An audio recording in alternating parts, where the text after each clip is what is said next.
आते हैं, पहले मजम्मत करते हैं, पार्टी छोड़ते हैं। जो बेचारे छोटे कारकुन, उनके लिए भी ये पैकेज है। इन्होंने गद्दारी का टैग लगाने से बेहतर समझा कि प्रेस कॉन्फ्रेंस करके इस जमात को खैरबाद कह दिया जाए।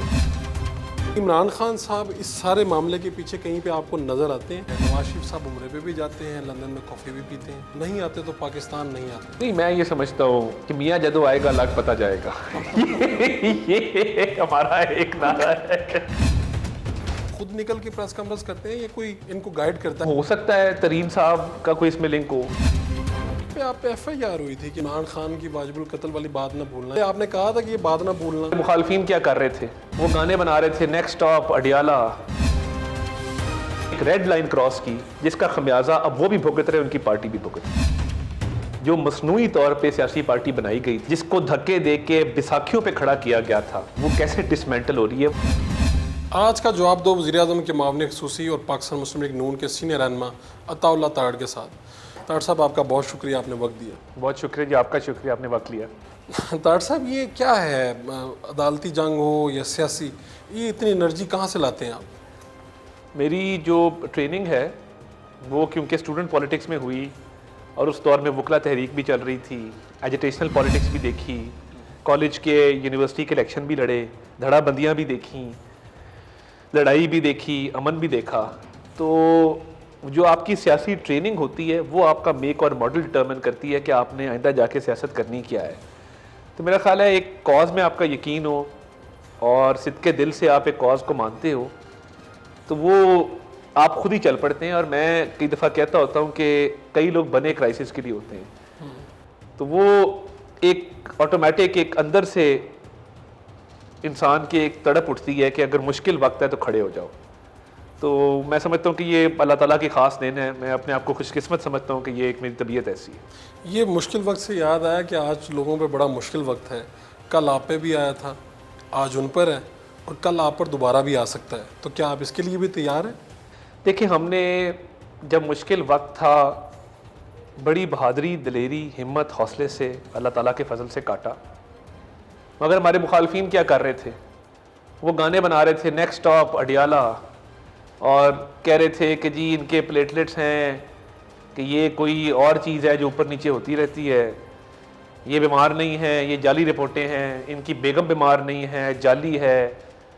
जिन लोगों ने बीमारी को नहीं बख्शा, जिन्होंने मुश्किलात में वो ताने कसे, वो मजाक उड़ाया और तकब्बर और गरूर में इक़्तिदार में बैठे हुए हमारे पर अपनी ज़बान के मुनिस्तर बरसाए, आज अफसोस से कहना पड़ता है कि उनके प्रॉब्लम्स और हैं। हमारे तो चले जेल में राना सनाउल्लाह पूरा हफ्ता जो है घर का खाना नहीं मिलता था, दवाई नहीं मिलती थी, गुजारा किया, शोर नहीं मचाया, रोए नहीं। इनके मसाइल और हैं। इनको गर्मी लगती बैरक में, इनको वॉशरूम साफ़ चाहिए जेल के अंदर, इनको घर लैपटॉप पे जूम मीटिंग करने के लिए फैसिलिटीज़ चाहिए। देखिए ना, अब जब आप, ऐसा कहा गया, लग तो यही रहा है, जो बार आता है वो कहता है जी गर्मी बढ़ी है। मैं अल्लाह ताला से डर के ये बात करता हूँ कि मतलब ये वक्त किसी पे ना आए। हमने भी हवालात जिन्हें देखी हैं, स्टूडेंट दौर में भी देखी हैं, अभी भी देखी हैं, मगर ये मसाइल और है ना। आपका क्या ख्याल है? मगर देखिए, दो बातें हैं, मुश्किल बर्दाश्त ना कर सकना, बैरक में गर्मी लगना, वहाँ पे टॉयलेट की फैसिलिटीज़ पे एतराज़ होना, घर वालों से दूरी, ये सारी चीज़ें इनको शायद ज़्यादा सताती हैं। हमारे लोग शायद पत्थर के बने थे कि मरियम नवाज शरीफ साहिबा 8x10 के सेल में रहीं, कि वॉशरूम भी अंदर था, नमाज भी अंदर पढ़ी जाती थी। तो मैं ये समझता हूँ कि ये मुश्किल वक्त है, मगर इनकी एक बात को मैं सलाम पेश करता हूँ। अच्छा। और खिराजी तहसीन पेश करता हूँ, अप्रिशिएट करता हूँ कि इन्होंने गद्दारी का टैग लगाने से बेहतर समझा कि प्रेस कॉन्फ्रेंस करके इस जमात को खैरबाद कह दिया जाए। देखिए ना, नजरियात है ना। उन्होंने देखा कि हमारे लीडर ने इदारे पे हमले करवाए, हमारे लीडर ने वो काम किया जो पाकिस्तान के बदतरीन दुश्मन 75 साल में नहीं कर सके। उन्होंने बेहतर जाना कि हम इस नज़रिए के साथ खड़े नहीं हो सकते, हम सियासत छोड़ देंगे, हम जमात छोड़ देंगे, मगर ये काम नहीं होगा कि हम उनकी सफ़ों में खड़े हों जिन्होंने हमारी कौमी सलामती पर आँच आने दी और हमारी नेशनल प्राइड को जो है वो हर्ट किया। ये क्या चल रहा था साहब के लोग आते हैं, पहले मजम्मत करते हैं, फिर कहते हैं जी कि हम पार्टी छोड़ते हैं और वो पाक होके धुल के साफ़ होके निकल जाते हैं। ये सिर्फ चीदा जो बड़े सियासी रहनुमा हैं उनके लिए ये पैकेज मौजूद है कि ये जो बेचारे छोटे कारकुन, सियासी कारकुन उसमें चले गए थे, उनके लिए भी ये पैकेज है, क्योंकि अभी जमशेद चीमा, मुसर्रत चीमा ये भी रिहा हो गए, जो प्रेस कॉन्फ्रेंस करता रिहा होते जाते। एक मरे हुए घोड़े में जान डाली गई थी 2014 से लेके 2018 तक। लोगों को किसी का कान मरोड़ के, किसी का बाजू मरोड़ के, किसी को ठुड्डे मार के इस सियासी जमात में शमूलियत करवाई गई थी। हमने भुगता है ना। हम ही फ़ोन करते थे उस वक्त अफजल साई साहब को, साई साहब ना जाइएगा। साई बरादरान सुबह मेरे दफ्तर में बैठे थे अच्छा कि जी CCPO लाहौर को फ़ोन करते हमारा एक काम है। मैं फ़ोन कर रहा था, उनके काम शाम थे, मैं देख रहा था। शाम को मैंने टीवी लगाया तो मेरे दफ्तर में बैठे हुए वो साहिबान पटका पहन चुके थे, तरीक इंसाफ में जा चुके थे। हमने ये भी काम देखा है। ये जो चीफ साहब के दामाद हैं, चीफ साहब के दामाद के जो वालिद हैं अफजल साई साहब, फॉर्मर स्पीकर, हाँ जी, और इनके चचा कर्नल गुलाम रसूल साई जो उस वक्त MNA थे, जी बड़े हमारे खानदानी ताल्लुकात है ना। इनके एक भाई मेजर जनरल हैं अकरम साई। अकरम साई साहब मेरे दादा रफीक तारड़ साहब के मिलिट्री सेक्रेटरी थे बतौर तो ब्रिगेडियर। ये बैठे आपके साथ थे और आपको पता चला टीवी के जरिए कि शाम चले को गए। टीवी से पता चला कि जमात छोड़ के देखिए। बात तो ये है, आपके साथ तो ये बेशुमार मरतबा मैं हुआ। इसीलिए कह रहा हूँ ना, 21-22 लोगों ने टिकट्स वापस किए। वापस किए। शेख वकास अकरम देख लें, हाँ जी, फोन करके मैंने कहा शेख साहब कहाँ पे हैं? कहते मैं अदालत में बैठा हूँ। मैंने कहा टिकटें आपने जमा करानी है? वादा है जी आपसे। अब मैंने क्या किया, मुझे पता था ये बड़ा काया आदमी है, ये गद्दारी करेगा। मैंने एक अपने वर्कर को वहाँ के शहर के, उसको टिकट एक एक्स्ट्रा दे दी थी खाली। मैं कहा तुम 5 बजे घड़ी का इंतजार करना, अगर वकास ने टिकट ना जमा कराई तो तुम करा देना। वही हुआ कि वकास ने टिकट जमा नहीं कराई, हमारे एक वर्कर ने वहाँ से फिर टिकट जमा कराई। यानी आप लोगों को पता था ये सारा खेल इस तरह से आपके साथ रचाया जा रहा था। और देखें जो मसनूई तौर पे सियासी पार्टी बनाई गई थी, जिसमें दम नहीं था, जिसको धक्के दे के बैसाखियों पे खड़ा किया गया था, वो कैसे डिसमेंटल हो रही है। वो एक एक जर्रा उसका कैसे टूट टूट के आ रहा है, और वो कैसे अपने ही भार से अपने ही मुंह पे जाके धड़म से गिर रही है। लेकिन इतने वो नाजुक तो नहीं है। ये तो वो लोग हैं जो पाकिस्तान की हिस्ट्री में पहली मरतबा जाके GHQ के सामने खड़े हो गए, कोर कमांडर हाउस के सामने खड़े हो जाते हैं। बच्चा जब होता है ना छोटा, वो आग को क्यों हाथ डालता है? या आप अभी बच्चे को कहते हैं कि बेटा ये इलेक्ट्रिक स्विच है, इसमें उंगली नहीं देनी, उंगली दोगे तो करंट लगेगा, मगर उसको समझ नहीं आ रही होती। ये जो टोलियों ने हरकतें की हैं, क्यों की हैं? हमारी कमजोरी, हमारी ढील थी कि इन्होंने जो भी गैर कानूनी काम किए, PTV हमले पे किसी को सजा हुई होती, पार्लियामेंट के गेट तोड़ने पे सजा हुई होती, जलाओ घेराव पे SSP असमतुल्लाह जुनेजो को मारने पे सजा हुई होती, तो ये कभी काम ना करते। ये जो 50-50 की टोलियां आपने देखी ना टिकटॉक वाली, मैं खुद टिकटॉक पे हूँ, मैं बड़ा मानता हूँ। ये सब टिकटॉकर तो नहीं, मैं आज करता हूँ ना। हुआ क्या, आप घर बैठे हैं, AC लगाया हुआ है, बोतल आपने खोली है, बर्गर आपके हाथ में है, तो आपका दिल करता है कि यार इनकलाबी सोच आए।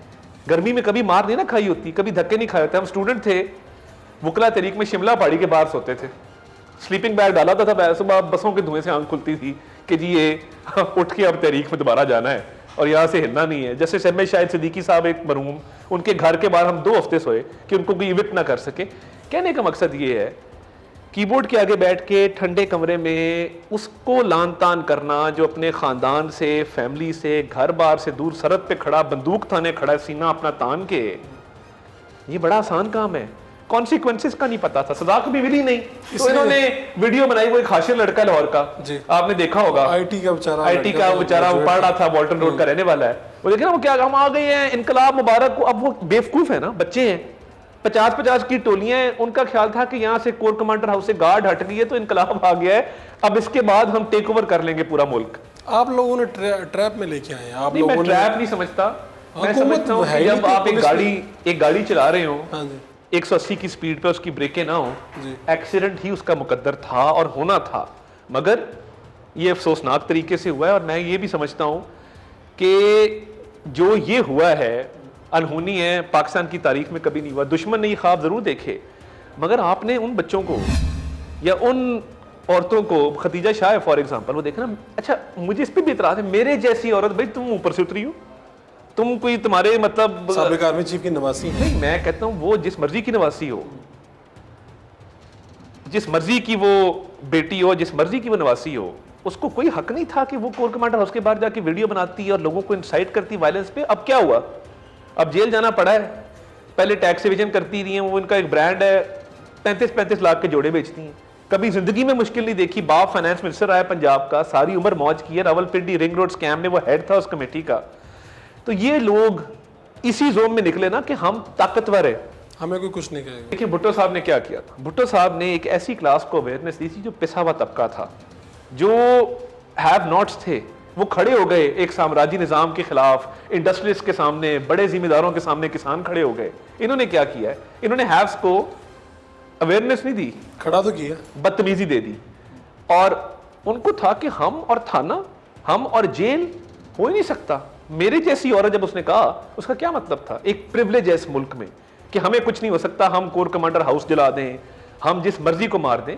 तो मामला ये हुआ है कि ये अपने आप को ओवर एस्टिमेट कर गए टोलियों में, और इन्होंने एक रेड लाइन क्रॉस की, जिसका खमियाजा अब वो भी भुगत रहे, उनकी पार्टी भी भुगत। क्या होगा इन लोगों ने, जिन लोगों ने किया है, हुकूमत इनकी कोई एग्जाम्पल सेट करेगी? देखिए, चंद कोई वर्कर ही पकड़े जाएंगे या बड़े जो रहनुमा हैं वो भी? देखिए बात बड़ी क्लियर है, कोई गुनहगार जो है वो जेल से बाहर नहीं होगा और कोई बेगुनाह जेल में नहीं होगा। ये बिल्कुल स्टेटेड क्लियर पॉलिसी है। वजीर आजम ये कह चुके हैं कि मैं भी फोन करूं तो मत छोड़े, ये बात बिल्कुल वाज़ेह है। कि जो खतीजा है इसके लिए वज़ीर आज़म साहब ने सिफारिश की है? ऐसी सिफारिश नहीं की, ना किसी को कहा। खतीजा शाह की जो ससुर हैं जी, उनके बड़े भाई किसी ज़माने में वज़ीर आज़म साहब के साथ कॉलेज में पढ़ते थे, उनकी वफ़ात हो गई कॉलेज के ही दिनों में। ठीक है। उन्होंने राब्ता किया, मगर वज़ीर आज़म साहब ने कहा मैं कुछ नहीं कर सकता, जिसने जो किया है वो भुगतेगा। उन्होंने इनकार कर दिया और उन्होंने कहा कि इसमें मेरिट होगा और कानून होगा। वो थोड़ी सी मिस रिपोर्टिंग एक ज़रूर हुई है, ये राब्ता ज़रूर किया गया था, लेकिन इन्होंने पहले ही नो कर दिया। और उन्होंने कहा कि इस मामले में वही पॉलिसी है, जो बेगुनाह उसको सजा नहीं मिलेगी और जो कसूरवार है वो सजा से बच नहीं सकेगा। तो ये तो बड़ी क्लियर पॉलिसी है। मगर अब देखें ना, दहशतगर्दी के मुकदमात हो रहे हैं, कुछ लोगों पे आर्मी एक्ट लग रहा है, और एक और बात है, इसमें जियो फेंसिंग की जा रही है। जिसकी लोकेशन कोर कमांडर हाउस की आई है उसका डेटा निकाला जाता है, उसका फिर देखा जाता है कि किससे कितना राब्ता था। यानी अगर हमारे जैसे भी थे ना, अगर हाँ अब कुछ लोग कैमरामैन पकड़े गए, कुछ मीडिया के लोग पकड़े गए, उनको छोड़ दिया गया कि वो लीगल वजह से वहां पे मौजूद थे। हमने क्या किया है कि अगर आप और मेरी लोकेशन आ रही है और हम आपस में राब्ते में भी हैं, और हमारा राब्ता एजाज चौधरी के साथ है या मुराद रास के साथ है या यास्मीन राशिद के साथ है, और कितनी दफ़ा हुआ है और कब कब हुआ है, तो वो बाकायदा एक नेटवर्क है जो सोचा समझा मंसूबा था। और ये सारा कुछ क्यों किया जा रहा है? 190 मिलियन पाउंड की एक चोरी का केस है जिसमें गिरफ्तारी अमल में लाई गई, और आपने कोर कमांडर हाउस पे अटैक कर दिया, चागी के मॉडल को जला दिया, रेडियो पाकिस्तान को जला दिया। तो इसकी तो माफ़ी मेरा नहीं ख्याल। अगर हमने ये एग्जाम्पल सेट ना की और एक भी इसमें जो गुनहगार है वो बच गया, तो फिर इस मुल्क में कानून और आइन खत्म हो जाएगा, ये मुल्क खत्म हो जाएगा। अगर हजारों लोग भी आते हैं तो वो भी बिल्कुल, ये हजारों है नहीं, क्योंकि टोलियों में गए थे 50-50, 60-60 की। तो ये तो कैफरे किरदार तक लोग भी होंगे, रोजाना की बुनियादों पर रातों को अदालतें लगानी पड़ी लगाएंगे, ये ऐसे नहीं होगा। इमरान खान आखिर कब गिरफ्तार होंगे? एक शॉर्ट कमर्शियल ब्रेक, फिर हाजिर होते हैं। Welcome back. ये बताएं कि इमरान खान साहब इस सारे मामले के पीछे कहीं पे आपको नज़र आते हैं?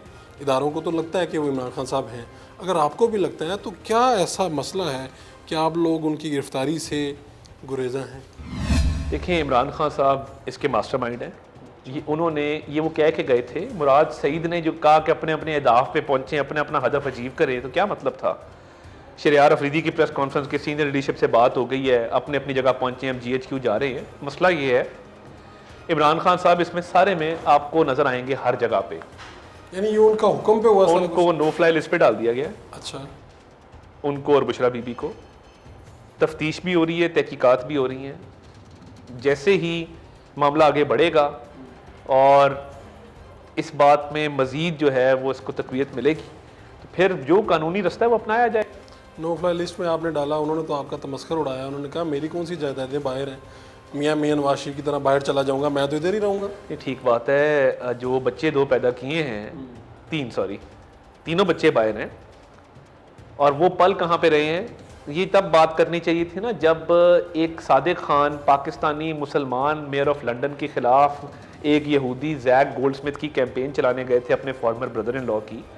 तो इमरान खान साहब का दिल भी वहाँ पे है, दिमाग भी वहाँ पे है, औलाद भी वहाँ पे है, सब कुछ वहाँ पे है। क्या आप लोगों को खबर थी कि वो जाने वाले हैं पाकिस्तान से? देखिए, वो इन हालात में वो जब कह रहे हैं ना कि मेरी पार्टी में मेरा कोई फ़ोन नहीं उठा रहा, मेरी कोई बात नहीं सुन रहा, तो ये बाहर जाके पाकिस्तान के ख़िलाफ़ कैंपेन चलाने में इनका एक जहन है। और आज जो मेडिकल रिपोर्ट आई है कि इनका जहन ठीक नहीं है, कुछ बैलेंस उसका ख़राब है, जो डॉक्टर्स ने, पिम्स के डॉक्टर्स ने रिपोर्ट कैसी बात है वैसे, बड़ी अजीब लगती है। होता क्या है, एक शख्स जब कस्टडी में हो ना तो फिर उसकी आप बॉडी लैंग्वेज देखते हैं, एंग्जाइटी देखते हैं, उसकी जेस्चर्स देखते हैं। ये कह देना कि अमेरिकी साजिश थी, फिर अमेरिका की मिन्नत करना, ये कह देना कि जी ये अटैक मेरे मुखालफिन ने कराया है, मेरे अपने लोग प्लांट करके, लोग नजर आ रहे हैं सारे लीडरान, ठीक है ना। और बंदा अपने आप को ना एक स्पिरिचुअल लेवल पे भी समझता है कि मैं एक वली अल्लाह हूँ। एक वो बच्चा खड़ा हुआ, उसने कहा कि हज़रत अब्दुल्ला, हज़रत बीबी आमना के बाद अगर लकीस्ट पेरेंट्स हैं, इनके वालिदैन का नाम लिया, ये तालियां बजाते रहे। ये काम आपके मेरे सामने हुआ होता तो हम उस बच्चे को टोकते कि चुप करो, ये गुस्ताखी है, मत करो। मैं इस बात का कायल नहीं हूं कि मजहब को सियासत में लाया जाए, मगर जब आपकी पार्टी ऐसी हो कि जिसमें इस बात को इनकरेज किया जाए तो बंदा उसका ज़हन देखे ना कि वो ऐसी बात की इजाज़त दे रहा है और उस पर तालियां बजवा रहा है। फिर अबरार हक ने जो गाना बनाया, होर चुपो गन्ने, ये कोई आम लोग नहीं है। ये जब सर धुनते हैं ना, नेक्स्ट स्टॉप अडयाला, तो ये किसी और दुनिया में होते हैं। ये इसके बाद आप बिल्कुल ये आप फिजा में चले जाते हैं ना। इसके कुछ शवाहिद हैं, देखिए उनके ब्लड और यूरिन सैंपल के पास आए थे, उनका ब्लड और यूरिन सैंपल जो लिया गया है उसमें कुछ अज्जा पाए गए। देखिए हैबिचुअल है, आज की बात नहीं है, लोग सारी दुनिया इस बात को छोड़ चुके होंगे। मैं इस बारे में ये तो नहीं कह सकता कि छोड़ चुके होंगे, मगर मुझे इनामुल्लाह न्याजी साहब बड़े करीब रहे जी। और उन्होंने मुझे जब मिले, जब नून लीग में आए, तो उन्होंने कहा कि अब मैं बता नहीं सकता कि इस्तेमाल कितना ज़्यादा, कहते शुरू में एक और सब्सटेंस का था, मगर उसके बाद फिर ये जब कोकीन शुरू हुई है तो कहते कि मैं फिर बर्दाश्त नहीं कर सका कि मतलब ये कैसा माहौल है पार्टी के। तो क्या वो दिन रात ये इस्तेमाल करते? वो कहते खासी शिद्दत से ये मामला चलता रहा, और वो ऐनी शाहिद हैं इस चीज़ के। डॉक्टर साहब, जब आपका दिल करता है आप उठते हैं और जा कहते हैं जी लाहौर हाई कोर्ट के जो जजेज़ हैं, ये जो सुप्रीम कोर्ट के जजेज़ हैं, इन पे ये इल्ज़ाम, आपके पास कुछ सबूत हैं लोगों के खिलाफ? देखें, जब अली अफजल साई साहब मिनिस्टर बने, फर्स्ट टाइम एमपीए थे, मिनिस्टर बन गए, वो भी आपकी मेहरबानियों से। आप लोगों ने वहाँ पे जलसा नहीं किया? हाँ, मैं चीफ जस्टिस साहब ने पैगाम भिजवाया मलिक अहमद खान साहब को, कुछ और दोस्तों को, कि आप मेरे दामाद को जीतने दें, मेरे पे ये एहसान करें, और मेरी बेटी आप लोगों की कुछ नहीं रखती। ये राना सनाउल्लाह को उन्होंने कहा। अच्छा, पैगाम भिजवाया कि मेरी बेटी आपकी कुछ नहीं रखती राना साहब, आप लोग जज्बाती, मेरी बेटी आपकी बेटी। बहरहाल वो इलेक्शन इनके दामाद जीत गए, मिनिस्टर बन गए, सरकारी घर CNW के मिनिस्टर को मिला। ये वही घर है, बड़ा मशहूर घर है, इधर दोस्त मोहम्मद खोसा साहब रहते रहे हैं 12B एकमन, फिर राना मशहूद साहब यहाँ पे रहे हैं, फयाज हसन चौहान साहब भी इस घर में रहे हैं। तो जब ये घर मिला तो हाउस वार्मिंग पार्टी की गई और 30 से 40 जजेस को वहाँ बुलाया गया, एक PTI के सिटिंग मिनिस्टर के घर पे, और वहाँ पे रिसेप्शन में काफ लीग के लोग भी मौजूद थे, PTI के लोग भी मौजूद थे। मतलब आप देखिए ना मामलात किस लेवल पे जा रहे हैं। ये चीफ जस्टिस के दामाद MP और मिनिस्टर तो हो सकते हैं ना, कोई ममानियत तो नहीं? नहीं, जरूर हो, मगर उस पोजीशन को मिसयूज करते हुए जजेस के साथ उनका मेल मिलाप एक अच्छी बात नहीं है। हाउस वार्मिंग किस बात की? सरकारी घर की हाउस वार्मिंग, जो सरकारी खर्चे पे आपने उसको रेनोवेट किया, ये बड़ी अच्छी हरकत है। और ISI के दफ्तर पे हमले में ये पेश थे फैसलाबाद में, इन्होंने मनसूबाबंदी की, ये मौके पे मौजूद थे, ये और इनके भाई। तो आपके पास सुप्रीम कोर्ट के भी जो जजेस हैं, जो यहाँ पे भी जिनके बारे में आप बातें करते हैं, आपके पास सबूत मौजूद है? देखें, जो मुज़ाहिर अली अकबर नकवी साहब के ख़िलाफ़ हमारे पास सबूत मौजूद है। लाहौर कैंट में जो 40 करोड़ का घर इन्होंने 10 करोड़ में लिया है, मैं आप क्या कह सकता हूँ, दस्तावेजी सबूत है, आपको फराहम कर देता हूँ, मगर उनके खिलाफ रेफरेंस अभी तक जो है वो समाअत के लिए मुकर्रर नहीं हुआ। 4 रेफरेंस फाइल हो चुके हैं, पूरी पाकिस्तान की बार काउंसिल रेफरेंस दायर कर चुकी है, मगर कोई वो सुनवाई नहीं है, उस मामले को टेकअप करने को कोई तैयार नहीं है। आप वो मियाँ दाऊद एडवोकेट भी नुमाइंदे रहे हैं, आप उनसे कभी पूछें। लाहौर में जितनी बड़ी क्लाइंटल इनकी किसी और की नहीं है, क्योंकि इनके वाले जो है वो सुप्रीम कोर्ट के जज हैं। इनको ऐसे ऐसे केस मिलते हैं, यानी बच्चे अभी कॉलेज से निकले हैं, लॉ फॉर्म ऐसी है शहाना जिसका कोई हिसाब ही नहीं है। तो ये मिसयूज ऑफ अथॉरिटी है, मिसयूज ऑफ पावर है, अब्यूज ऑफ पावर है। पैसे मनी ट्रेल किसी बात का नहीं है। आपने जो घर लिया है, जो घर बन रहा है, उसकी आपके पास वजाहत नहीं है कि वो आपने कैसे लिया है और इतना सस्ता क्यों लिया है, जबकि मार्केट में उसकी वैल्यू और है। उसमें किसी ने आपको गिफ्ट किया है, क्या मामला? मैं कहता हूँ क्लियर कर दें, चीफ जस्टिस साहब बुलाएं, समाअत करें, पता लगे ना। किसी के केस को समाअत के लिए मुकर्रर ना करने का मतलब है कि आर्टिकल 209 आइन का, जिसमें ये बात दर्ज है कि जजेस के खिलाफ कार्रवाई होगी, वो तो फिर आप हमें या लिख दें कि जी आप इसको आइन से निकाल दें, आइनी तरमीम कर दें, तो ठीक है। ये अता साहब, ये क्या मामला है? नवाज शरीफ साहब उम्रे पे भी जाते हैं, लंदन में कॉफ़ी भी पीते हैं, नहीं आते तो पाकिस्तान नहीं आते। क्या इस्टेब्लिशमेंट रुकावट है या वो खुद ही रुकावट है आने में? नहीं, मैं ये समझता हूँ कि मियाँ जदों आएगा लग पता जाएगा। ये हमारा एक नारा है। आपका नारा वो पूरा नहीं हो रहा। मैं मेरा ख्याल है, देखें मियाँ नवाज शरीफ साहब की वापसी का जो वक्त है वो खुद भी और सीनियर पार्टी की आदत भी उसका फैसला करेगी। नहीं, कोई रुकावट क्या है? नहीं, रुकावट कोई नहीं है। फिर मैं देखिए ना, मेरी इमरान मेरी एक खान। राय है, हाँ मेरी जी, एक राय है। आपकी अगर राय। मुझे मियाँ नवाज शरीफ साहब पूछें कि आप मुझे बताएं आप मुझे कब आना चाहिए, जी, तो मैंने कहूँगा आपको इलेक्शन के करीब आना चाहिए। वजह इलेक्शन के करीब आना चाहिए। क्या वजह जी? क्योंकि मियाँ नवाज शरीफ के पाए का पाकिस्तान में इस वक्त कोई लीडर मौजूद नहीं है। मियाँ नवाज शरीफ एक विजन का नाम है, एक सोच का नाम है, एक आइडियोलॉजी का नाम है। हमारी जमात की खिदमात हैं मियाँ नवाज शरीफ ने इस मुल्क के लिए, वो किया जो मेरा ख्याल है अब तसव्वुर नहीं किया जा सकता। तो मियाँ नवाज शरीफ साहब जब आएँ और इलेक्शन कैंपेन को लीड करें आके, तो फिर तो मामला ही और होगा। तो मैं ये समझता हूँ कि इलेक्शन शेड्यूल की अनाउंसमेंट पे उनको ये आपका मशवरा है? ये मेरा मशवरा भी है और ये मेरी सोच भी और है। आपकी खबर क्या है कि वो क्यों नहीं आ रहे वापस? देखिए, अभी ऑब्वियसली लीगल मामलात काफ़ी सारे सेटल होने वाले हैं, मगर कल एक अजीब काम हुआ कि इमरान खान साहब ने एक रिट पिटिशन दायर की सुप्रीम कोर्ट में, और इसमें लिखा कि Maryam Nawaz anti establishment campaign को हवा दे रही हैं अपने वालिद को निकाले जाने का बदला लेने के लिए, हाँ जी, गुस्सा निकाल। और जो इस्टेब्लिशमेंट ने उनको निकाला था। जजेस एजाजुल एहसन साहब थे, मॉनिटरिंग जज भी वो थे, 5 रुकनी बेंच में भी वो शामिल थे। तो इसका मतलब है कि कल इमरान खान साहब ने एजाजुल एहसन साहब पे इल्ज़ाम लगाया कि उन्होंने तब की इस्टेब्लिशमेंट के कहने पर मियाँ नवाज शरीफ को निकाला था। चौधरियों की सियासत अब कौन सा रुख इख्तियार करेगी? एक शॉर्ट कमर्शियल। Welcome back.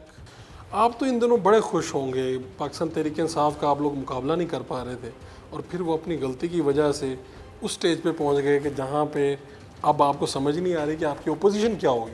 यानी आप लोग अगला इलेक्शन पीपल्स पार्टी के साथ मिलकर लड़ेंगे, ओपोजिशन में कौन होगा? क्या तहरीक इंसाफ के लोगों को इलेक्शन में लड़ने दिया जाएगा?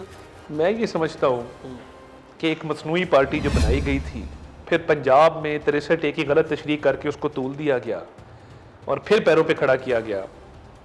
इसने डिसइंटीग्रेट होना था, इसने किसी हादसे का शिकार होना था, और ये जो जाली पॉपुलैरिटी का नैरेटिव है ना, देखें डिलीवर क्या किया है।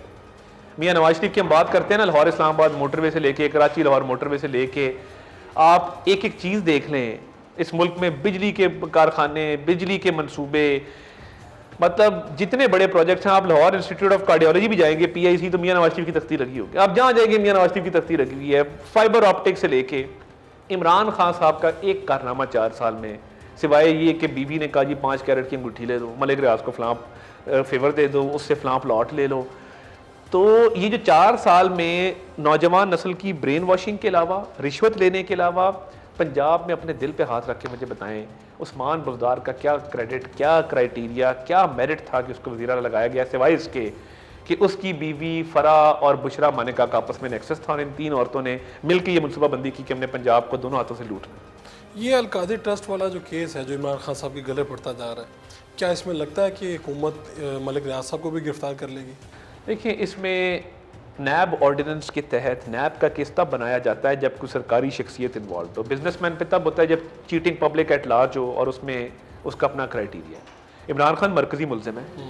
इमरान खान साहब जब आएंगे तफ्तीश के लिए और मलिक रियाज साहब के हवाले से बात करेंगे तो उनके खिलाफ तफ्तीश भी होगी, उनको शामिल तफ्तीश भी किया जाएगा। मगर मेरा लीगल मशवरा मलिक रियाज को ये है कि वो सच सच बता के तो इसमें अप्रूवर बन जाएं और बता दें कि जी ये इमरान खान ने out of the way favour की थी। अगर वो अप्रूवर बनते हैं तो मेरा ख्याल है वो सज़ा से बच सकेंगे। अगर वो अप्रूवर नहीं बनते तो फिर उनकी भी इसमें उनको उनके इर्द गिर्द घेरा भी तंग होगा। और इमरान खान साहब तफ्तीश में उनके खिलाफ बातें अब कर रहे हैं कि जी मैंने तो कुछ नहीं किया, मलिक रियाज को ही पता है, आप उससे पूछें। तो आपको लगता है कि हुकूमत में नैब में इतनी सकत है कि मलिक रियाज को? देखिए, मैं ये समझता हूँ कि जिस शख्स के लिए दुनिया उल्टी हो गई और सुप्रीम कोर्ट ने एक अकाउंट बनाया, इमरान खान साहब पैसा बाहर से लाए, उसमें पैसा जमा करा दिया, सिंध हुकूमत का वो पैसा था, 460 अरब की वो लायबिलिटी थी, 190 मिलियन पाउंड अलग थे, आज तक हाथ नहीं डाला गया। अब जाके PDM की पूरी हुकूमत एक पेज पे है। इल्ज़ाम लगाए जाते हैं कि जी आपके इत्तेहादी साथी सब साथ हैं, और हमने इस पे बिल्कुल क्लियर मौक़िफ़ है। इस पे किसी को रियायत नहीं होगी इंशाल्लाह। और मेरा जो अप्रूवर वाला मशवरा है ये मैं फ्री लीगल एडवाइस दे रहा हूँ, अगर अप्रूवर बनेंगे तो बचेंगे, वरना इसमें बड़ी मुश्किल आएंगी। ये चौधरी परवेज लाई साहब कहाँ हैं? परवेज अली साहब को उनके बेटे ने अपनी नाअक्ली की वजह से और नासमझी की वजह से बिल्कुल कॉर्नर कर दिया है और उनको दीवार के साथ लगा दिया है। बड़े वाइज लोग थे, हमेशा वाइज डिसीजंस करते थे। उनके बेटे की करप्शन ने और उसके रैश डिसीजन मेकिंग ने आज चौधरी परवेज अली चुप के घर में बैठे हैं, ना निगल सकते हैं ना उगल सकते हैं। वो हड्डी पीटीआई वाली गले में फंसी हुई है। सदर भी हैं पीटीआई के मगर बोल भी नहीं रहे। तो ये मुस्लिम लीग काफ में लोग कहाँ से आते जा रहे हैं? कौन भिजवा रहा है इनको इस तरफ? रास्ता कौन दिखा रहा है? हमारे पास फ्रैंकली स्पीकिंग 297 हल्के हैं पंजाब के जी, हमारे पास मेजॉरिटी हल्कों में मजबूत अच्छे उम्मीदवार मौजूद हैं। ठीक है। जगह अगर नहीं है तो काफ के पास नहीं है, या पंजाब के अंदर पीपल्स पार्टी को मजीद ज़रूरत है लोगों की, फिर ऑब्वियसली लोगों के पास चॉइस है। लोगों ने या काफ में जाना है या पीपल्स पार्टी में जाना है या तरीन साहब को ज्वाइन करना है। हमारे पास पार्टी ला रहे हैं अपनी। हम बिल्कुल ला रहे हैं। हमारे पास साउथ में ज़रूर जगह कुछ जगह पे मौजूद है, मगर हमने जिन लोगों ने हमारे लिए मुश्किलें काटी हैं हमने उनमें बड़ा इन्वेस्ट किया है और वो लोग पार्टी के साथ खड़े रहे हैं, उन्होंने हल्के में लोगों की खिदमत की है। तो हमारे पास पंजाब में उस लेवल की स्पेस मौजूद नहीं है इस इन्फ्लक्स के लिए। तो आप पाकिस्तान मुस्लिम लीग नून वैसे जो प्रोमिनेंट लीडर हैं पीटीआई के आ रहे हैं, फवाद चौधरी, फिरदौस आशिक अवान, इनके लिए कोई दरवाजे अपने खुले रखेगी या बंद कर चुकी है? फिरदौस आशिक अवान साहब और फवाद चौधरी साहब एक बार नहीं कई बार कोशिश कर चुके मुस्लिम लीग नून में एंट्री की, मगर हमारी जमात ना बड़ी मुश्किल से फिल्टर रही है। पहले टूटी मुशर्रफ दौर में 2002 में लोग छोड़ के गए, फिर टूटी 2017 में पनामा के बाद जब ये सारा सिलसिला शुरू हुआ। अब हमारे पास बड़े पक्के ठक्के लोग मौजूद हैं। मेरा ख्याल है 2 शख्सियात की मुस्लिम लीग नून में ना गुंजाइश है ना बन सकती। यानी इस वक्त पीटीआई से अगर कोई भी रब्ता करे? नहीं, देखिए कुछ लोगों की ज़रूर बात हो सकती है उस पर, इन 2 पे तो एक बिल्कुल काटा है कि ये पहले रब्ता आपके इल्म में है कि रब्ते हो चुकी हैं? जी जी बिल्कुल। और फिरदौस साहबा तो मियाँ साहब को मिल भी चुकी है 1-2 दफ़ा। पाकिस्तान मुस्लिम लीग नून का चैलेंज क्या है पंजाब में?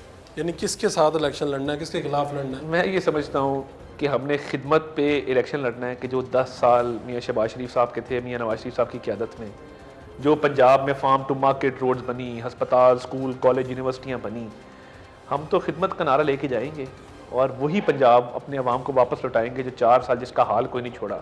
कोई सड़क पंजाब की ठीक नहीं है, कोई हस्पताल ठीक नहीं है, तबाही मचा दी है चारों तरफ। तो उस पंजाब को आके फिक्स करना है। तो हमारा मुकाबला तो उस नाअहली और करप्शन के साथ है जिसको फ़रोग बुज़दार साहब ने और परवेज़ अली साहब ने दिया। आजकल ये जो प्रेस कॉन्फ्रेंस हो रही है प्रेस क्लबों में, तो हमने चेक किया है तो पता चला है कि किसी एक ही फ़र्ज की तरफ से फ़ीस दे दी जाती है जो लोग प्रेस कॉन्फ्रेंस करने आते हैं। तो आपके इल्म में है कि ये सियासी रहनुमा खुद निकल के प्रेस कॉन्फ्रेंस करते हैं या कोई इनको गाइड करता है कि ये रास्ता है? देखिए मेरा ये ख्याल है कि ज़मीर की आवाज़ पे वो प्रेस कॉन्फ्रेंस कर रहे हैं। फीस वो खुद अदा करते हैं, कोई और बंदा अदा करता है? देखिए वो हो सकता है तरीन साहब का कोई इसमें लिंक हो या किसी और सियासी शख्सियत का हो, तो मैं इसमें क्या कह सकता हूं। आपको लगता है कि इस पे कि पीछे इस्टेब्लिशमेंट का कोई किरदार नहीं? मेरा नहीं ख्याल। देखें इस्टेब्लिशमेंट को इस बात की ज़रूरत ही नहीं है कि वो इस लेवल पे जाके तो इनके लोगों को ब्रेक करे कि, और मैं समझता हूँ कि इस्टेब्लिशमेंट पहली दफ़ा अप्रैल 2022 के बाद न्यूट्रल हुई है। न्यूट्रल ये ऑडियोज़ जो हैं ज़्यादातर ये पीटीआई से रिलेटेड लोगों की आती हैं, आप लोगों की भी आती हैं लेकिन बहुत कम कभी। इसके पीछे क्या ख़ास वजह आपको लगती है? पीटीआई वाले मेरा ख्याल है लापरवाह हैं थोड़े से इस मामले में। आप लोग बड़ी एहतियात से काम लेते हैं? हमने मुशर्रफ दौर भुगता है, हमने पुरानी भी मामला देखे में, तो मैं ये समझता हूँ कि ये पीटीआई वाले जिस भोंडे तरीके से उन्होंने सियासत की है और जजेस को इस्तेमाल किया है और जिस तरीके से आज भी वो जो आज़म स्वाति है, ये कौन है वैसे आज़म स्वाति? ये कोड खुफिया कोड है ये जो वायरलेस होता है ना, इस पे मुख्तलिफ लोगों के नाम मुख्तलिफ होते हैं, कॉल साइन चलता है। चीफ जस्टिस का इस्लामाबाद के अंदर कॉल साइन आज़म है। आज़म, तो ये उनकी बात हो रही थी। तो ये मुसर्रत चीमा को आपने अभी रिहा हुई हैं, ये इनसे पूछा गया इस हवाले से? ये जो ऑडियो देखिए मैं अब क्या कह सकता हूँ, वो खुद कह रही है मेरी 11 दफ़ा खान साहब से बात हुई जब वो कस्टडी में थे, और आज़म स्वाति को उन्होंने कहा मैसेज दो, और आज़म स्वाति को मैसेज देना उनकी सास का, इस सारे उनकी सास का क्या तुक बनता है कि मुनीब अख्तर से वो राब्ते में? मुझे आप खुद बता दें। माती मुनीब अख्तर एक सुप्रीम कोर्ट का जज है, आपकी सास के नाते वो उसको भी फ़ोन कर रही हैं, वो उसको भी कहती होंगी पीटीआई के हक में फैसले दो। मैं जलसे पे थी, लाखों लोग थे, अब वो उम्र सीधा औरत हैं, उनको घरेलू ताल्लुक होगा कोई? नहीं, घरेलू ताल्लुक है अपने एहसास जज्बात उनके साथ नहीं, मेरा ख्याल है उनको भी थोड़ा सा देखना, लाखों लोग का उनको नजर आ गए, हमें तो नजर नहीं आए, लाहौर के जलसे में लाखों लोग तो दूर की बात है। थे ही नहीं। तो ये फैमिलीज का इन्फ्लुएंस चल रहा है, बिल्कुल clear। आप क्या समझते हैं कि आप खुद भी यहाँ पर बड़े जलसे कर रहे हैं गुजरांवाला शहर में, तो क्या आप यहाँ से इलेक्शन लड़ने का इरादा रखते हैं? हाँ जी बिल्कुल जी, इलेक्शन लड़ना है। मेरे छोटे भाई बिलाल साहब यहाँ से एमपी रहे हैं और उन्होंने बड़ी आवाम की यहाँ खिदमत की है, और अल्लाह ताला का बड़ा फजल है, लोगों से जो हमारा राब्ता है, हमारा बड़ा इज़्ज़त तकरीम का राब्ता है, एक दिल का रिश्ता है लोगों के साथ। जो साथी हमारे साथ जुड़े हुए हैं वो बिल्कुल पक्के तरीके से साथ खड़े हैं। और यहाँ पे गुजरांवाला में प्रॉब्लम ये है, और ये पार्टीज़ में भी प्रॉब्लम होती है कि नौजवान की आदत को आगे आने में ना लोग रोड़े अटकाते हैं, मुश्किलात पेश आती हैं। हमने हमेशा अपनी आवाम के साथ खड़े होकर साबित किया है, कोई भी रैली गुजरांवाला से निकले, कोई भी जलसा हो, हम सबसे ज़्यादा लोग हम लेके जाते हैं। हमने लोगों को देखा है 2-2 गाड़ियों में, 3-3 गाड़ियों में भी जाते हुए कि जिनके पास पार्टी की टिकटें हैं। मेरा ख्याल है गुजरांवाला में अब फ्रेश यंग फेसेस को मौका मिलना चाहिए, और इंशाल्लाह यहाँ से एनए का इलेक्शन लड़ने का भी इरादा है। और मैं ये पार्टी को भी ये मशवरा दिया है कि अगला इलेक्शन एक नए फेस के साथ लड़ें, एक नई एनर्जी के साथ लड़ें। जो आपके कैंडिडेट्स 10-10, 15-15 साल से उन्हीं टिकटों पे बैठे हैं, जिनके डेरे बंद हैं, जो लोगों को मिलते नहीं हैं, जो सिर्फ पार्टी टिकट की वजह से एमएनए बन जाते हैं, कोई काम लेके जाता है तो उसे कहते हैं कि नवाज शरीफ को वोट दी तो उससे करा लो। जहाँ ये एटीट्यूड होगा तो वहाँ पे मेरा ख्याल है हमेशा गुंजाइश होती है। हमने अभी इस्तेकाम पाकिस्तान रैली निकाली है, मैं बता नहीं सकता कि लोगों ने कितनी मोहब्बत का इजहार किया है। तो मैं ये समझता हूँ कि ये अवामी सियासत, अवामी खिदमत हमारे खून में रची बसी है। ताड़ साहब के साथ गुफ्तगू का सिलसिला जारी है, एक short commercial break. Welcome back. ये जो सारे पाकिस्तान के हालात चल रहे हैं, आपने सबको पीटीआई को पूरी को लटका दें, कोई मसला नहीं। मईशत को कैसे ठीक करेंगे? लोग आपको झोलियाँ उठा कर बदुआएं दे रहे हैं, क्या नहीं? 2018 की बात है, महंगाई 4% थी, ग्रोथ जो है वो 6% थी, हंसता बसता खुशहाल खुद मुख्तार पाकिस्तान छोड़ के गए थे। सीपैक के प्रोजेक्ट चल रहे थे, 4 साल में सीपैक को रोल बैक किया, 4 साल में लूटमार की, एक मईशत के हवाले से कदम नहीं उठाया। 4 साल का गंद मलबा हमने आके उठाया है। Pakistan is in safe hands, Pakistan को डिफॉल्ट नहीं होने दिया। पैसे लगाए गए लॉबीज को कह के कि पाकिस्तान डिफॉल्ट हो जाए, ये खबरें चलाई गई। अल्लाह ताला का शुक्र है, हमेशा इकॉनमी को हमने फिक्स किया। अभी भी सलाहियत मुस्लिम लीग नून की क़यादत में है कि वो इकॉनमी को फिक्स करेगी, और इंशाल्लाह इसमें कोई मुझे डाउट नहीं है। हमेशा क्राइसिस में से पाकिस्तान को निकाला है, अब भी निकालेंगे। जनरल फैज़ जो है उनका नाम बड़ा फैसलवाडा और बाकी लोग लेते हैं, आप लोग भी बड़ा लेते हैं, तो क्या कोई आप लोग फौज से आपने बात की है कि जनरल फैज़ साहब का हम एहतसाब के लिए कोई उन्होंने कहा है कि इन्होंने तो बड़े आपके साथ भी ज्यादती की, बहुत के साथ ज्यादती बड़ा की? देखिए, वो उन्होंने पीटीआई को बनाया, हमें दीवार से लगाया, और जिस तरीके से वो पीटीआई के बाकायदा सदर के तौर पे एक्ट करते थे, बड़ा अफसोसनाक है। क्या कोई प्लान था उनका कि बाद में वो पीटीआई में आके कोई? नहीं, देखिए, उनका तो प्लान था ना कि वो बनना चाहते थे चीफ ऑफ आर्मी स्टाफ, और वो फिर पीटीआई को तकवीत देना चाहते थे, यही उनका प्लान था। वो मेरा ख्याल है वो चैप्टर ख़त्म हो चुका। और जनरल बाजवा का चैप्टर भी क्लोज हो गया। जनरल बाजवा का मैं ये समझता हूँ कि जनरल बाजवा ने अप्रैल 2022 में ये रियलाइज़ किया कि इमरान का बोझ नहीं उठाया जा सकता, और ये बहुत भारी बोझ है, और हमने इसकी बहुत सहूलत कारी की। उन्होंने कहा जी ज़रा न्यूट्रल है, उसके बाद कहा गया जी न्यूट्रल तो जानवर होता है। तो वो न्यूट्रलिटी जो तब शुरू हुई थी चल रही है ना अब तक। तो आपने उनकी सारी गलतियां माफ़ कर दी, यहाँ तक देखिए, कि मियाँ साहब ने गुजरांवाला में बैठ के उनका नाम लिया। देखिए, मैं ये समझता हूँ कि गलतियाँ माफ़ करने वाली बात नहीं है। एक शख्स गलती का इतराफ़ कर ले, मान ले, उसके बाद पॉलिसी तब्दील कर ले। हमने कभी ना बजट में ना एतमाद के वोट के लिए कभी फ़ोन नहीं कराया। इस दफ़ा 180 वोट नहीं है, कोई फ़ोन किसी को नहीं किया। ये बजट के लिए भी तरले करवाते थे, और मेरा ख्याल है 2022 अप्रैल के बाद जब न्यूट्रलिटी का एक आ गया बयानिया, तो उसके बाद देखिए वो धड़म से गिर गई, बात ख़त्म हो गई। इमरान खान तैयार हैं आप लोगों के साथ बैठने के लिए? क्या आप लोग तैयार हैं? कतई नहीं। एक ऐसे शख्स के साथ जिसने इस लेवल की गद्दारी की हो कि पाकिस्तान की दिफाई तनसीबात पे हमले करवाए हों, अब इट्स टू लेट। बैठना था तब बैठते जब मियाँ शहबाज शरीफ ने मिसाक मईशत की बात की थी, कश्मीर की बात की थी, तब हमें हकार से देखता था, इनकी तो मेरी 2 उंगलियों के मारे मैं यूँ इशारा करता हूँ जेल में चले जाते, तब बात करनी थी ना। अब it's too late. Imran Khan के साथ कोई बात नहीं हो सकती। इमरान खान की तो पार्टी बैन होनी चाहिए, इसको तो आर्टिकल 6 के तहत ट्राई होना चाहिए। तो आपने ये मशवरा दिया है? बिल्कुल दिया है, ये कैबिनेट को भी दिया है, वज़ीर-ए-आज़म साहब को भी दिया है कि सर इसकी पार्टी बैन करें। तो ये पार्टी इस पे कानूनी मुशावरत जारी है, ख्वाजा आसिफ साहब का भी बयान आ चुका है, तो इस पे मुशावरत करके जल्द कोई लाएमल का उसका ऐलान करेंगे। तो आप इमरान खान साहब को इस वक्त वो इस सिचुएशन से बच सकते हैं किसी तरीके से? कोई मशवरा देना चाहेंगे आप? आज मुफ्त मशवरे भी बड़े दे। नहीं, मैं देखें, वो मशवरा उस केस में था, मगर इमरान खान को कोई मशवरा नहीं देना चाहते हम।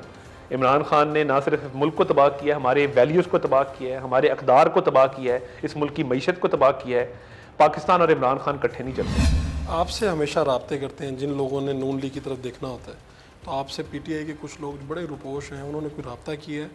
देखिए ऑब्वियसली साउथ पंजाब से कुछ लोग राब्ते में हैं, सेंट्रल पंजाब से भी कुछ लोग राब्ते में हैं, मगर हम अपने एग्जिस्टिंग लोगों को कॉम्प्रोमाइज़ नहीं करेंगे। जहाँ जहाँ जगह बन सकी वहाँ जगह बनाएंगे। वो काम नहीं करेंगे कि इमरान खान ने एक हल्के में 4-4 बंदों को बुला के जब एक को टिकट दिया तो 3 डंडे लेके खड़े हो गए। वो काम कतई नहीं करेंगे। तो जो लोग आपके पास आए थे अदम एतमाद से पहले और उसके बाद पंजाब उनके साथ उन सब लोगों को टिकट देखिए, हम पंजाब में हमने टिकट्स दे दी, हमने वो फ़र्ज़ पूरा कर दिया। अब वहाँ फैसला मेरिट पे होगा। जो सूबाई असेंबली के उम्मीदवार हैं, जो नेशनल के उम्मीदवार आए हैं, जो अपोजिशन में बैठे हैं, उनके साथ हमारी कमिटमेंट पक्की है। तो वो कमिटमेंट आप लोगों ने टिकट्स क्यों नहीं दी? यानी इलेक्शन की डेट आ गई थी, चीज़ें आ गई थी, आप लोगों को इत्मीद था कि इलेक्शन नहीं होना। एक मिली भगत के तहत चीफ जस्टिस ऑफ पाकिस्तान ने एक फ़ैसला दिया था तहरीक इंसाफ को पंजाब में बर्तरी देने के लिए और हमारे हाथ बांधने के लिए कि सिंध और बलूचिस्तान में भी आइंदा इनकी गवर्नमेंट आ जाए, नेशनल में भी इनकी गवर्नमेंट आ जाए, एक इलेक्शन अलहदा करवा दे। केपी का इलेक्शन किसी को याद नहीं था। हमने उस साजिश को बेनकाब करते हुए उसको नाकाम किया टिकटें ना देकर। तो आपको क्या लगता है कि ये जो हुकूमत है ये अपनी मुद्दत पूरी करेगी या मुद्दत के बाद भी रहेगी? मुद्दत बिल्कुल पूरी करेगी, 100% पूरी करेगी। मेरी राय में मुद्दत के बियॉन्ड प्रोविज़न है 6 माह की जी, मगर उस पर नहीं जाना चाहिए। हमें अपना टाइम मुकम्मल करके इज़्ज़त के साथ घर चले। तजावीज़ आई हैं कि ये ऑप्शन इस्तेमाल करना चाहिए। देखिए, ये ऑप्शन इस्तेमाल करने के हवाले से तजावीज़ तो नहीं आई, मगर आइनी प्रोविज़न एक 6 माह की फाइनेंशियल एमरजेंसी की मौजूद है।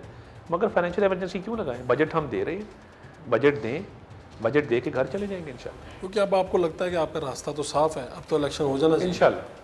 अभी अब तैयार हैं आप इलेक्शन करवाने के लिए? आप कहते हैं कौमी और सूबाई के एक ही दिन हो? एक ही दिन हो, अक्टूबर में हो, उसके लिए हम बिल्कुल तैयार है। पहले भी तैयार थे, अब भी तैयार।